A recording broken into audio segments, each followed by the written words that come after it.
Hello, boys and girls. We have Ms Barb here again. I have a new story this week. It is called Our Tree Named Steve. They named their tree Steve. I have three boys or girls. Looks like they're having lots of fun under their favorite tree, I think. And his tree's name is Steve. And it's written by Alan Zuwaldo. First, before I read the story, let's look at our vocab. My first word is nervous. Feeling worried about something. Sometimes your first day of school, you're nervous to meet your friends and your teacher. Nervous. And then I have moment. Moment is a very short amount of time. I'll be with you in one moment, a tiny bit of time. Shyly is showing fear of talking to other people. Ooh, strangers. Yeah, you're afraid to talk. You peek behind your mom's back. Shyly. Then we have the word fresh, meaning new and clean. Mama washed your blankets and your towels. They're all new and clean. And then I have beautiful. Look at those beautiful flowers. Something that's nice to look at. Boys and girls are beautiful. They're nice to look at. Flowers are beautiful. Let's look at our story called A Tree Named Steve. Be kind.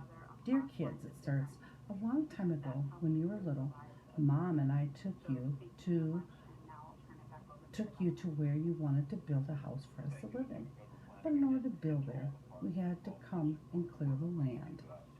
I remember there was one tree, however, that the three of you couldn't stop staring at. Adam thought it was crying. Lindsay says it looked nervous.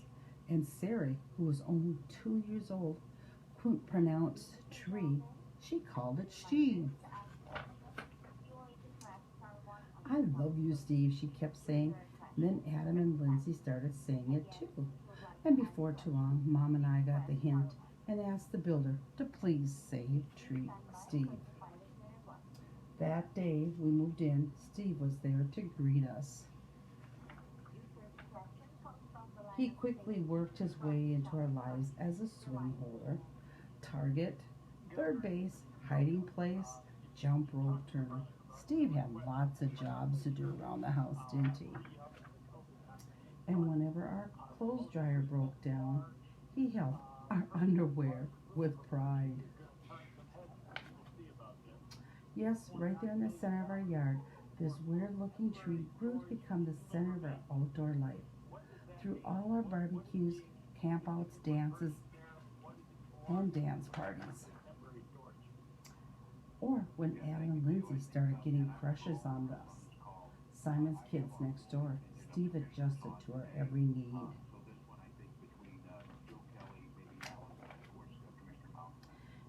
And it wasn't always easy standing tall through snowstorms in the winter. Or when Uncle Chester napped in a hammock.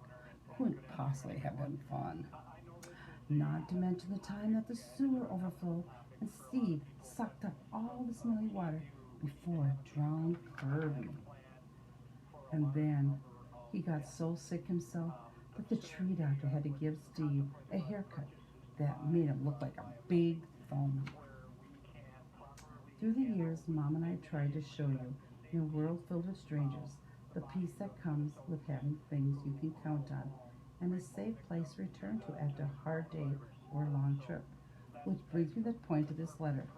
Last week, a storm hit our area.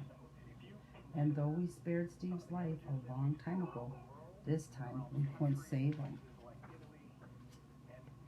Are we sad? Sure we are. But even in the final moments, when he could have fallen on our house, or Sari's swing, or Kirby's house, or Mom's garden, Steve performed his last trick and protected us all to the very end. And friends like this are hard to find. So when you come home from Grandma's next week, Steve will not be able to greet you as he's done in the past. I'm sorry, but please know that Steve will always be with us, in our hearts, in our thoughts. And in a different tree at the other end of the yard. See you next week. Love, Dad. Ooh, there's another tree there.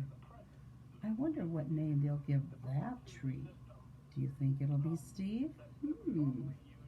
What name will you call your favorite tree? Thank you.